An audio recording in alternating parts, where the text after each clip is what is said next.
Welcome back to the Growth Over Goals podcast. I'm your host, Jordan Montgomery, and today I'm joined by a guest who is across the pond. You all need to know this. As we are recording, it is Friday afternoon for Steve. It is Friday morning for me. But Steve Cockram has been generous enough to join us on a Friday afternoon, 4 o'clock his time in London, England. And what a gift this is. You need to know Steve is a inspirational communicator, a serial entrepreneur. He's a confidant to elite leaders around the world and a co-creator of the world's premier leadership toolkit. I had a chance to interview Steve's co-author and partner, Jeremy Kubicek, several months ago, and just fell in love with their work, what they stand for. They've got a new book coming out, The Communication Code, which releases in 2023. And we're going to talk about all things leadership and all things communication today. So Steve, we met via Brad Lomenick. Somebody was joking with me the other day. They said, I think this has just turned into like the Brad Lomenick show because it seems like all of your guests come from Brad. I will say this, not all of our guests come from Brad, but the best guests come from Brad. So honored to have you, my friend. Thank you for being here. Jordan, thank you so much. I forget how much I enjoy American introductions as a Brit, that you are so kind and gracious and actually really mean it, as opposed to the Brits, which kind of tee you up and then knock you down at the end. So thank you. Lovely to be with you. Well, your accent makes you 20% more credible, at least, right? I mean, you sound credible, believable, and sophisticated. And we know that you have great content. And I can't wait to listen in and share this conversation. So here's what I want to know. Steve, you wrote this new book, The Communication Code, comes out in 2023. We were talking offline about this book. And I would love to know, why did you choose this book? Why this book and why right now? Well, I mean, this is our fourth one that Jeremy and I have written together, but probably of all the ones that we've written, one I'm probably the most excited about, because it's been a lifelong challenge of mine, how to communicate effectively with people who are different to me. So in a sense, our work means we work with some pretty high level teams around the world and some pretty impressive individuals, and communication lies at the heart of every successful team as a foundational piece. But I think this one, as much as anything else, Jordan, is really playing into that every human being we know struggles to make relationships work long term. And I think our premise has been, having lived far many more years than you have now, that healthy long-term communication in relationships is the exception, not the norm. And if you look at and trace why business partnerships, marriages, relationships with kids break down, it's almost always not because they started out with bad intentions or a desire for it to go wrong. It simply meant that over time, for whatever reason, communication began to break down. And when communication begins to break down, relationships break down, and often irreparably. So for me, this lies at the heart of the challenge that we all face, but probably the thing which causes either the greatest joy or the deepest pain, even to some of the wealthiest, most influential people in the world, all the way down to pretty much kids who wish they had a different relationship with their parents. So for me, communication is at the absolute epicenter of healthy relationships. And so therefore, being able to share some of our wisdom and failure. Remember, most of our work comes out of personal struggle and failure for Jeremy and I. I'm really excited to share this with the world later this year in the fall. Do you think it's true, Steve, that most conflict is a result of either a lack of communication or miscommunication? Do you believe that to be true? It's definitely a foundational part of it. I think there are other components in people's insecurity and some of the baggage they carry from their past. So one of the things I think we realized when we began this work of how do you help people communicate is we never come to a conversation completely neutral. There is always history in that relationship, and there is always sometimes baggage in that relationship. We use the analogy of the way plaque builds up in the arteries of a heart. And sometimes you actually have to ask, well, what's the flow of communication currently through the arteries of this relationship? Because plaque hardens over time and it restricts the flow of communication. So I think the reality is things from the past do impact the present. And fundamentally, if you really are going to keep a relationship healthy, lifelong or long term, I think you've got to be permanently committed to the process of actually sitting down occasionally and going, okay, where are we? What's built up? How have you annoyed me? What should I have said sorry for? And where are your insecurities playing into our communication, or my insecurities of being jealous of you, or wishing I had X, or wishing I had Y? So I think the reality was, most people think communication is simply the words we use between each other. What we concluded was there is some foundational work to be done to give communication a chance. And we talk about this idea of being a liberating influence in people's lives. So if somebody has experienced me as high challenge, low support for a period of time, and actually they're not sure they trust me or feel safe with me, it doesn't matter how well I communicate in the moment, they will probably misinterpret the words I use because it's being filtered through a lens of their experience of me, which is potentially less than optimum. So I think I love it when people want to boil it down in some ways into a couple of sound bites. I think I'm naturally good at doing that. I think the reality is we've spent much of the last year thinking through, how does communication happen or not? And I think our conclusion was, it's way more complex with more variables, but fundamentally you can crack the code if you're prepared to do the work and actually learn some tools and some insights which will help you get there. Now I sound like a British salesman, Jordan. It must be an American podcast. I'm now promoting something. So forgive me. I hope that's a helpful answer. Well, this is great. I want to get into the tools and the deeper work. But before we go there, you're speaking to, a podcast with a bunch of listeners who have influence and who are leading, some emerging leaders, some more veteran, seasoned leaders. But the reality is we all make mistakes in our communication. So I'd love, before we get into the deep work and the tools, maybe for you just to share some observations, Steve, that you've made of leaders and where they go wrong, practically speaking, in communicating with the people around them. There's another nice, simple answer to that one, Jordan. I think the thing I'd say is that leaders have to understand what it's like to be on the other side of them first. So I think self-awareness is a foundation of communication for leaders. Most leaders are unconsciously incompetent, and they do not understand the impact their words, their positional power, physical presence, personality power have on the people around them. So for years, I used to think silence was agreement.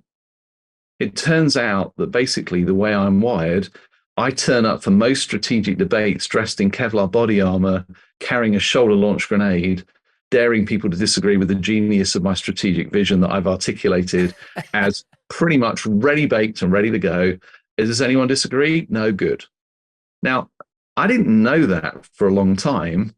And in some senses, a lot of the work we've done over the last 10 years or so, Jeremy, has been, how do you actually begin to know what it's like to be on the other side of you? And from that position, begin to think through, how do I connect and communicate with people that are different to me? Because the other thing leaders often do is we assume that everyone is kind of like us, just not quite as intelligent if you're a sort of pioneer like me. And the reality is we are vastly more different than basically most people would understand. And so I think the journey of, certainly for me, of the last 20 years have been learning to celebrate the incredible variety of personalities, gifts, and superpowers that are represented in the uniqueness of all the individuals who orbit our worlds and our teams. And for me, creating an environment where everybody's voice is truly heard, valued, and appreciated. And that, for me, is the acid test of leadership. So for me, in my kind of world of voices, I'm a pioneer connector. In MBTI, that's a ENTP. So for me, I'm always going to judge a culture by how the nurturers and the guardians, the SFs and the STs, if you speak MBTI language, how do they feel in my world? Because nurture is my last voice. I care, but I just don't see the need around me in the way that others people do. So when I know the nurturers, the voices that are completely opposite to me, love being in my team and culture and feel that they can bring their insights and superpowers to the table, then I know I've done something well. So I never judge as a leader the health of my organization, whether the people like me feel at home. I'm always interested to know the voices which are often intimidated or were grenaded by me in the past. Do they feel that they are truly heard, valued, and appreciated, and they get to bring their best? Now, whatever tool you use, it doesn't really matter. Obviously, I would argue that Voices is better than anyone else's, but I would say whatever your therapy, the therapy is only as good as the therapist. So if you're using Enneagram, using DISC, use them well, but ultimately the real acid test is, as a leader for me, does everyone feel safe? And does everyone feel heard? And does everyone know how to create the environment where all the superpowers play, not just the dominant, loud, egotistical, strategic genius voices like mine? My other book, by the way, Jordan, is called Effortless Humility and How I Mastered It. But there you go. That is a joke, by the way, just so everyone's great. Well, I'll wait for you to write that one. But in the theme of sticking to the communication code and getting into some tools, yes, we have a group of listeners who's ready. They're saying, okay, Steve, so what does it look like to create that environment? What does it look like for us to be more effective and connected as communicators? And this is where the world is now visual. So all the tools are visual, designed for children, but I will do my best to paint pictures in words, Jordan, just so it fits the podcast. So fundamentally, communication is a two-way process, but transmission of information is not the same as communication. So you'd be amazed how many people transmit vast amounts of information into a world which is overwhelmingly saturated with information. But the reality is a long company email is not the same as communication. It is a transmission of information that probably very rarely is received in the way you want it to. So for communication to truly happen, the person communicating, yes, does transmit information, but it is only communication when you hear, receive the transmission in the way I wish you to receive it, and respond in a way that shows you've truly heard and understood the intent with which it was shared. So the analogy we've often used is, mainly because I'm a history buff and hopefully some of you boys like the Second World War, that basically Jeremy and I went on a visit to Bletchley Park, which is the place where Alan Turing and the code breakers broke the Enigma code in the Second World War. So the Germans were encrypting all of their messages from high command, send it to the boats and wherever it might be. And they believed that this code machine called Enigma basically was unbreakable because every day had settings. And as long as you knew what the settings were, the message would come out the other side the way it was intended. But if you were, say, the Brits trying to listen to it without the communication code or cipher, there was no way of understanding what was there. And if any of you watch The Imitation Game, which is a great film about it, you'll find that basically it took a computer, the first computer really, to crack a computer code.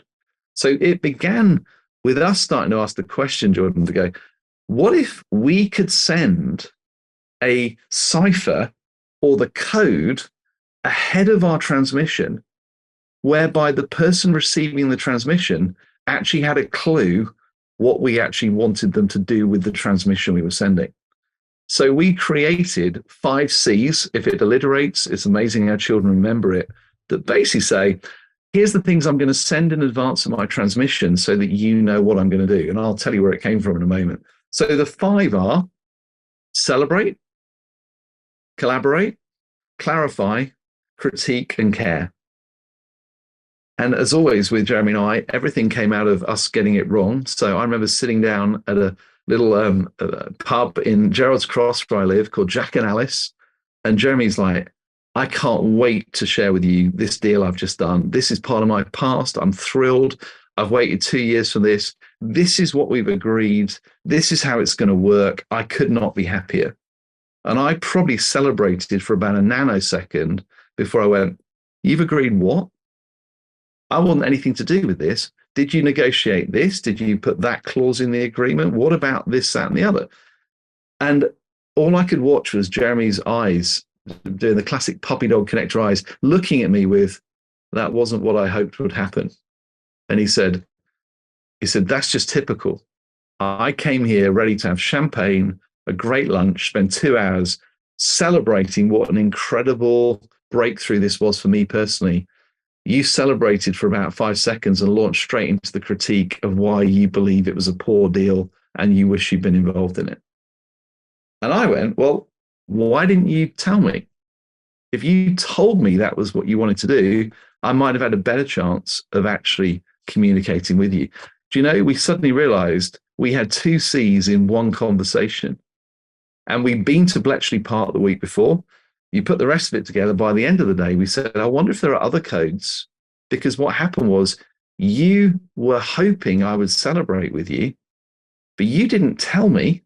So I replied in my default communication code, which I think is collaboration, but is often experienced as critique. We added in clarify, and then we finally added in care. So definitions, if you really want to do this, is so critique says, basically, if I'm going to send a communication code, say, Jordan, I'm about to share something with you. Critique means you basically have full permission to tell me why this is not going to work. This is about to go live. I'm not going to be hurt by this. Please, if you can see any reason why this is going to fail, now is the moment to critique and challenge and ask the difficult questions. So that's one communication code. Celebrate is, like it probably says on the tin, this is a big moment for me. I want us to take time to truly celebrate what it is that we've actually achieved. Let's take the time and make sure we really, really do that well.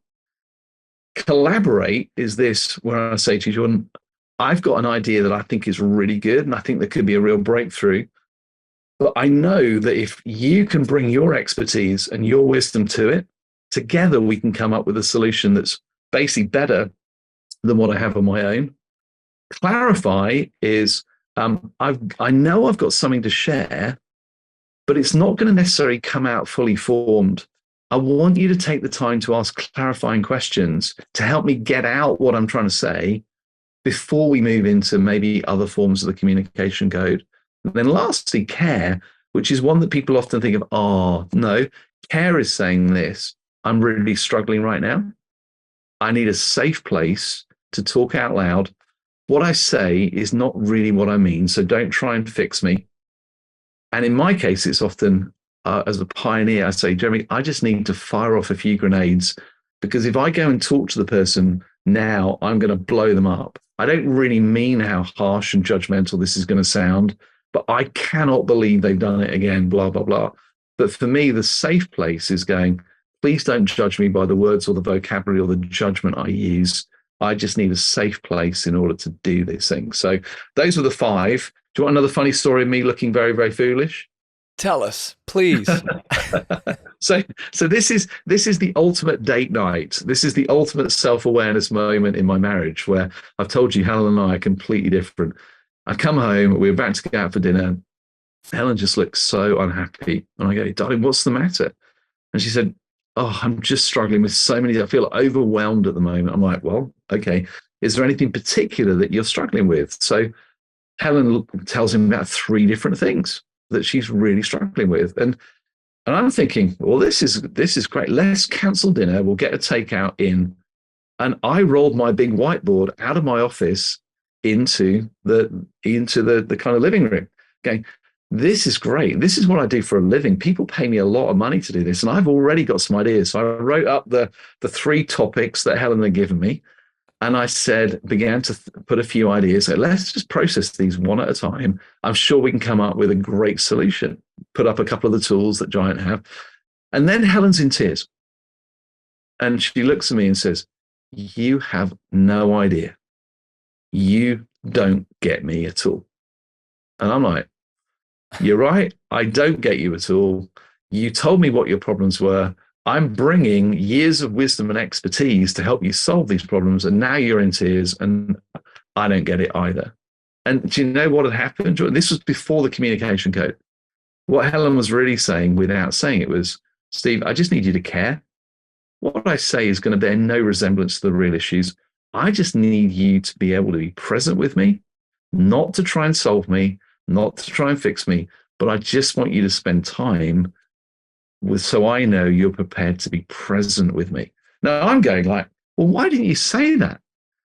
our marriage would have been so much richer for so much longer. So basically, there's 5 codes where you can send it in advance. So Helen will say to me now, Steve, I'm looking for you to care. And I'm like, oh, great, I know what you're looking at doing now. Or Jeremy will say to me, Steve, this is time to celebrate. Because what they know is we also have individual default communication codes. So if I'm accidental, the moment somebody shares something with me, Jordan, I move into collaborate critique mode, which is whatever you share, I'm sure it can be better. And I think I'm collaborating because I'm trying to help you win. That's my default. But often it appears, if I'm not careful, it sounds like I'm critiquing and you didn't give me permission to critique. So there you go. There's a long ramble, but if you think of the premise, which is if you want to improve the communication between you and any individual, use those 5 codes. Before you transmit information, give them the clue and the code that tells them how you want them to interpret and respond to that transmission. And on the other side of the equation, even if somebody hasn't learned the communication code, you'll often hear me ask the question, which is, hey, John, before I launch into coming back, what are you hoping I do? Would you like me to maybe take some time to ask more questions to make sure I've really heard what you're saying? Is this a celebrate moment, or are you inviting me to collaborate with you on this? So fundamentally, 5 words as 5 concepts have changed the nature of communication, particularly between people with different wirings. So when I work with Becky, who's just like me, she's a Pioneer Connector, ENCP. In 4 years of working together in Giant London, I don't think we've ever had a fallout, ever. Because whenever we're accidental, we get each other. We have the same communication code, so we get away with it. If I ever do that at home, or even in my partnership with Jeremy, it doesn't go well. And that's probably why I sound like an evangelist now, because this makes a massive difference for people and hopefully is simple enough children can understand it. There you go. There's no visuals, purely description. Jordan, come back to me. So good. So good. Here's what I was thinking about as you were sharing, Steve, and this is maybe a bit tangential, but in the same vein, when I first got married, Ashley and I, my wife and I, are also very different. Yes. And we communicate differently. We express ourselves differently. We prefer different types of things. And so I could not figure out, Steve, for the life of me, why my wife felt more loved and appreciated when I did the dishes or took out the trash versus when I gave her a hug or told her verbally that I appreciated her. And it occurred to me, we went through the 5 love languages as part of this sort of marriage coaching program. Yeah. And I realized my wife is 97% acts of service. I'm so 3% words of affirmation. I'm the exact opposite. I'm 97% words of affirmation, 3% acts of service. But what I was realizing is that I was trying to express my love to her the way that I want to receive love instead of, showing up for her in the way that she wants to receive love. And I think so much of the work that you and Jeremy are doing is in the space of understanding and awareness. So important. So important. Here's the thing, Jordan. I know all the answers now, but it doesn't mean I always get it right. But what it means now is I at least know why I get it wrong. Ooh, that's good. Say it again. Say that one more time. I say, I have all the answers now, but that doesn't mean I always get it right. It just means when I get it wrong, I know why it went wrong. And I can then apologize a lot earlier. I mean, we joke and say each of our voices have a weapon system, and Helen's is what we call the care package. So basically, it's not really a nuclear threat like my grenade launcher or Jeremy's cyber warfare. But here's the thing. I know when the care package has been removed. All of the lovely, kind, compassionate things that Helen does to make my life wonderful, suddenly we become very transactional. And it's basically the minimum requirement to maintain her marriage vow. And what I know is now I go, okay, we need to go out for dinner because I want my care package back. But I also need to know that I go, I don't know what I did or what I said, but I want to apologize properly because fundamentally I know something has happened that has caused this to get to the place. And those are the things where I'm saying is, I was probably the least emotionally mature 30-year-old ever, Jordan. I mean, if you were to go back, it would be embarrassing. I think kind of, is it Henry Newman who wrote about the wounded healer? The people who are most able to help people are the ones who struggle most with it. And I think that's, I joke and say I've been happily married for 31 years. Helen reckons for about the last 12, she might have been slightly happier because we have a toolkit. So, for example, I go, voices allows you to celebrate the unique differences in people. Communication code basically means even when you love somebody, you still have to learn to communicate. I love the love languages. I really wish Helen's was physical affection and words of affirmation as well. It'd be a lot easier. Yeah, right. But throw in gears as well. So these are all the things we've written basically as a toolkit. Yeah. We call it grandiose, forgive me, the world's premier leadership toolkit. The only reason being is ours are visual and the new world is visual, not oral. So people still write books, of which we do. But honestly, the amount of people who read whole books now is very, very limited. Books are marketing tools and they're promotional tools. What we found is if we can't capture principles in a visual tool that an educated 13-year-old can understand, use, and teach to their friends, however brilliant it is, it won't scale. And it's the power of simplicity without being simplistic. I mean, I probably did an average job describing those 5 C's to you, but I delivered this at a conference about 6 months ago in Manchester. And at the end of the conference, you go and give your headset back and the guys on the back desk with all the levers and the knobs. And there were about 4 of them there. I reckon they were probably about, I don't know, your age or probably late 20s, mid 30s. I don't know how old you are, but that's what they were. And they said, do you know, we really enjoyed that. I'm like, oh, thank you. They said, no, you don't understand how significant that was. They said, we have to listen every day to people usually spouting absolute rubbish, and most of us don't listen to anything. But we listened to what you shared on the communication code, and we've just been chatting about it over our coffee. And 3 of the 4 of us concluded we may still be married if we'd heard that 2 years ago. And wow. Because what they get all the time, Jordan, is when I describe that moment where the date night that went horribly wrong, pretty much half the male species is a thinker and wired for, or 70% of the male species, rational, logical analysis, problem solving. And 70% of women are wired towards relationship first. And therefore, that scenario of where one has tried to solve the problem of the other and it's led to greater disconnect actually is an issue that most people, a lot of people connect and resonate with. And so in a sense, they always expect the expert on the stage to be telling them how to do it. I think when people like me, when I just tell stories about how I got it horribly wrong, everyone goes like, oh, well, maybe you're not such an arrogant and, arsehole as you look when you walk on stage with that big grin of yours. Actually, this stuff could be quite useful for me too. So I think it's know yourself to lead yourself, we say. I know that if I come on, everyone thinks I look like life has been an absolute breeze, multi-millionaire, gorgeous wife, beautiful children, lovely home. What have you got that's relevant to my struggles day to day? And then I just share the various disasters that have befallen.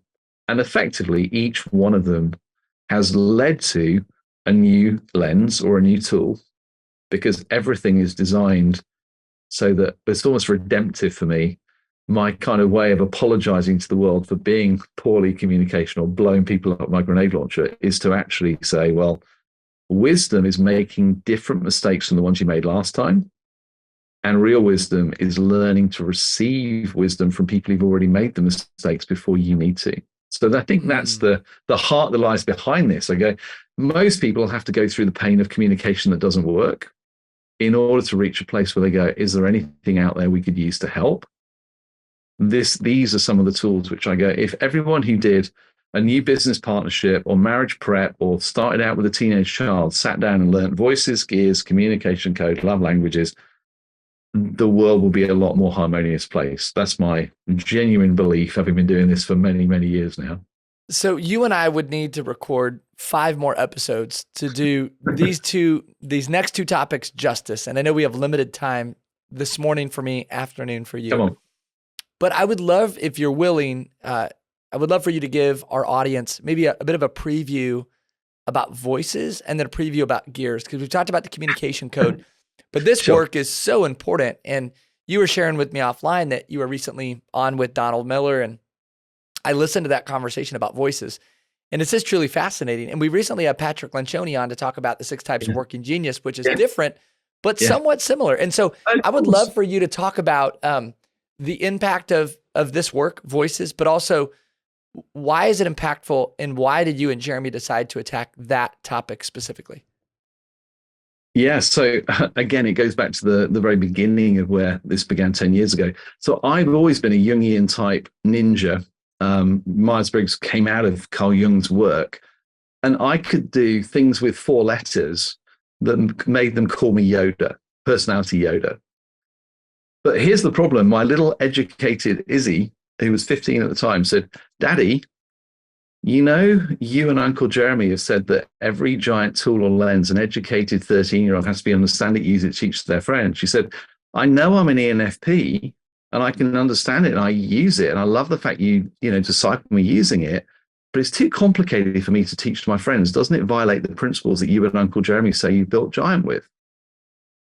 And I went, "Yeah, let me go and think about that, Izzy. That's really helpful. Thanks so much." So basically, all the power of 100 years of research of Jungian's type analysis, which again, I love, basically got translated into something that was simple, scalable, and sustainable using archetypes, because people don't remember letters. Whenever you do MBTI, and I've done it in organizations, there's always 1 or 2 keenies that try and learn it all and tell everyone else what they are, and everyone feels they've been put in a box, and before you know it, no one knows what an S or a J or a blah, blah, blah means.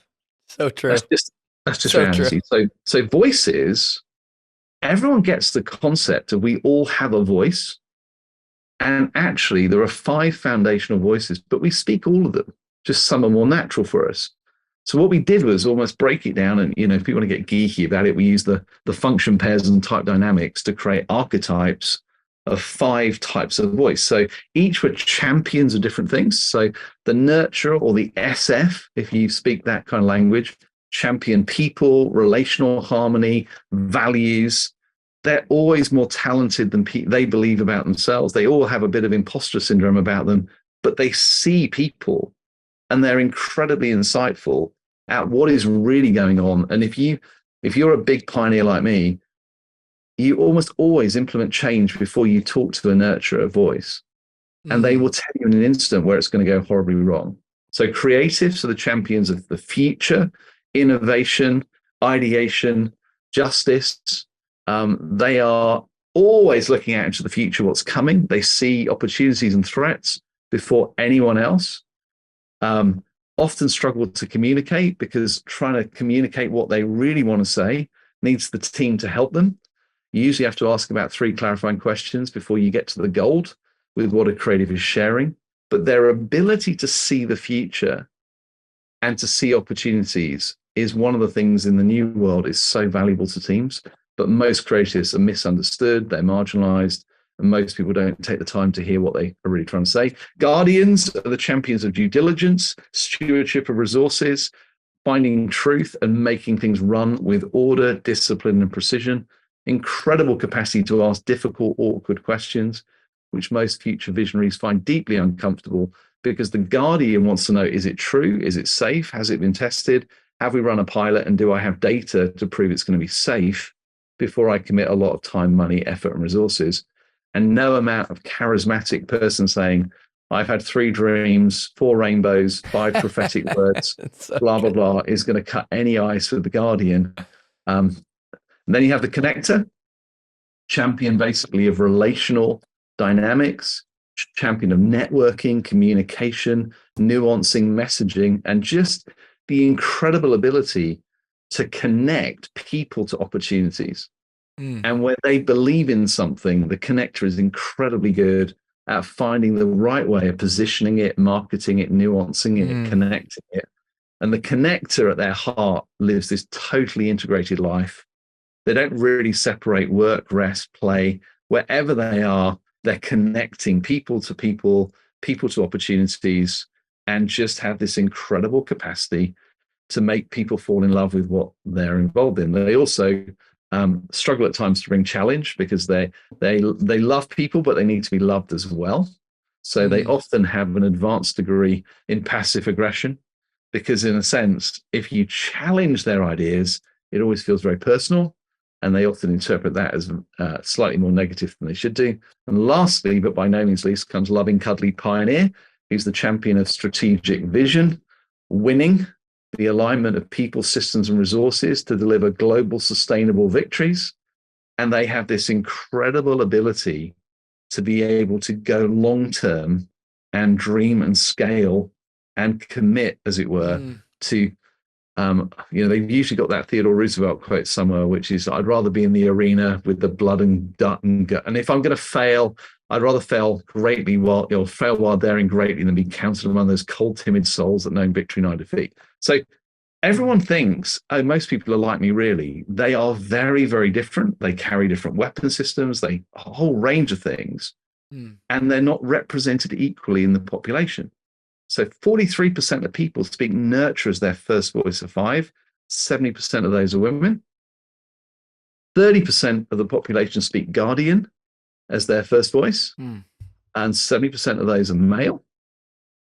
9% speak creative as their first voice. I think it's 9, maybe 11. But there's 82% of people, Jordan, have a first voice of nurturer, guardian, or creative. And in the average team, on the average day, in the average organization, 82% of people don't feel valued, heard, or appreciated, because the pioneers that make up 7% of the population and the connectors usually end up running most things. And Wow. So therefore, we often have diversity, maybe in terms of race, gender, ethnicity. What I promise you is at the top of politics, the top of business, the biggest issue is there is no cognitive diversity in the way they see the world. I often say that basically, if you were to look at the House of Parliament or the Congress or the Senate, I would love to know what percentage of the people making decisions for our countries are nurturers by first voice. I promise you they will be an endangered species, because they're never going to put themselves forward into an adverse, where basically they've got to say, I think I'm better than you. Anyway, so that's voices. That, I would say, is the thing which has been the most profound in our world, because if you're going to help leaders do anything, self-awareness is one thing, but others' awareness of knowing how to create the environment where at the senior levels of leadership, it's not about how talented are you, it's how good are you at getting people who are much more talented than you are at their expertise to create synergy around the performance of teams, where everyone gets to bring their best to the table, and where we have, thanks to Google, psychological safety, because there is an ability to disagree and wrestle without feeling there's ever going to be any blowback in terms of career difficulty. So that's 5 voices. Again, we all speak all 5. I'm a pioneer, connector, creative, guardian, nurturer. So the good thing is we speak all of them, but nurture is my conscious incompetence. I know I have to work hard at that one. The 4th voice by nature is your unconscious incompetence. So guardian is the one for me I think I'm better at than I actually am. So I always think I'm a lot more consistent as a leader and a lot more systematic than it turns out it actually is to be on the other side of me. Hence why Jeremy and I are now, we have a CEO who runs Giant, because we're now at a stage where we need a much more disciplined, consistent, metronomic style of leadership. Most entrepreneurs don't pass the baton early enough, but that's another tool and probably for another day.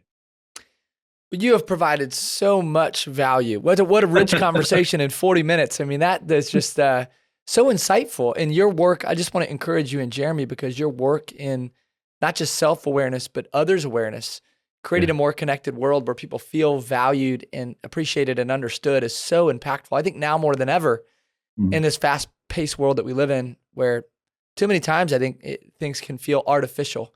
And so I just want to encourage you that your work matters. It's making a difference. I know we're running out of time today. I have 9 more questions I could ask, but we'll maybe have to run it back someday if you're kind enough. I'll come back whenever you want. I would love that. I just am. I'm treating this as like I have my own little coaching session here that even if this episode never aired, This would be such a powerful hour in my own life. Where do people go to find out more about you, Steve? If they want more around the communication code, voices, gears, tell us. I know Giant, by the way, and I should have said this at the top of the show, Giant, go check out what Steve and Jeremy are doing. If you want resources around leadership development, sales, emotional intelligence, awareness, all the stuff that we talked about today, what the two of you have put together as an online, I hate to even call it a resource because it seems like it's more than a resource. There's a community that you've built, but tell us where to go to find out more about Steve and get more of this good information. So whenever I do podcasts, John, I always say, if anyone has actually listened to this and wants to connect, just LinkedIn is probably the best way. Message me. I will set up a call. I always say, if you're a nurturer or guardian, because you're my bottom two voices, if you can actually find the test and take it and say, Steve, can I claim my 20-minute one-to-one? I will always invest in nurturers and guardians as part of my repentance as a pioneer. So that's the first one. And I guess that the giantworldwide.com is the general website, but probably the best thing is me to send you a link where people can go and set up a free account on the Giant OS. That's probably the easiest way. But being a true salesman, I have no idea how they would do that right now. But basically, reach out to me. I can do that, Jordan, or I can send it to you. So kind of you to offer time to our audience and to our listeners. Yep. Kind of you offer this time. I know that you do. I sense that. I sense that you're sincere, and not many people would do that and would go to those lengths to equip, train, and help people. So thank you for the time you've invested with me, Steve. This has been just a real joy, and I've learned so much. I have 2 pages full of notes, and I look forward to staying connected for a long time to come. All my best to you. Any final thoughts or words for our listeners? My final thought is this, Jordan, as well. When you're as young as you are and you're as keen to make a difference in the world, I always say to people, think of compounded influence. Because a lot of young leaders look at people who are older than them and go, how do I get there? And one of the things I always say to people is it's a bit like investment, that actually influence compounds over years if you don't make withdrawals. So every time you make a withdrawal by blowing it or getting it wrong, you lose not just the capital, but you lose the compounded nature of that investment. So people often go, the primary years of influence for a leader are 55 to 70. So that's the thing which hopefully gives people, oh, wow. But the people that you look at in that age range who now lead and influence significant things, I will guarantee that they have been consistent in the compounding of influence over decades. And here's the thing, it takes a lifetime to build the level of influence that your audience would want. It takes a very short period of time to empty your bank account of influence. And that's the bit I say to people is intentional living and intentional leadership. We have to be intentional because the moment we're accidental, we usually start making withdrawals. And every withdrawal is a compounded investment, which is diminishing what you can be. I'm hoping that, I'm 53 now, so I'm 2 years away from the beginning of where I'm going to make the biggest difference in the world, to go, if I don't blow it, what am I going to be doing when I'm 80? Because in a sense, that's the compounded nature of how influence functions. So don't be in a hurry when you're younger, because in the end, what you're doing is you're compounding the influence that you've already been given, and it grows and accumulates over time. So I hope that's helpful. That is one of the best pieces of wisdom that's been shared on this podcast ever. And I thank you for it. I needed to hear that. So God bless you, Steve. Wonderful. All right, my friend. Well, you go enjoy your Friday evening. I'm going to go enjoy the rest of my Friday morning. You go enjoy your Friday evening. Have a wonderful weekend. And thank you again for the time that you've invested in our community. Pleasure, Jordan. Thanks for having me. This has been another episode of the Growth Over Goals podcast. Thank you to John Choate, James Roth of Storyline Multimedia for all of the work that you do behind the scenes to make these podcast episodes go. Finally, if you would share this episode with a friend, if you might even subscribe to this podcast, it means so much to us as we move our mission of impact forward. Be well, be great. Have an amazing day.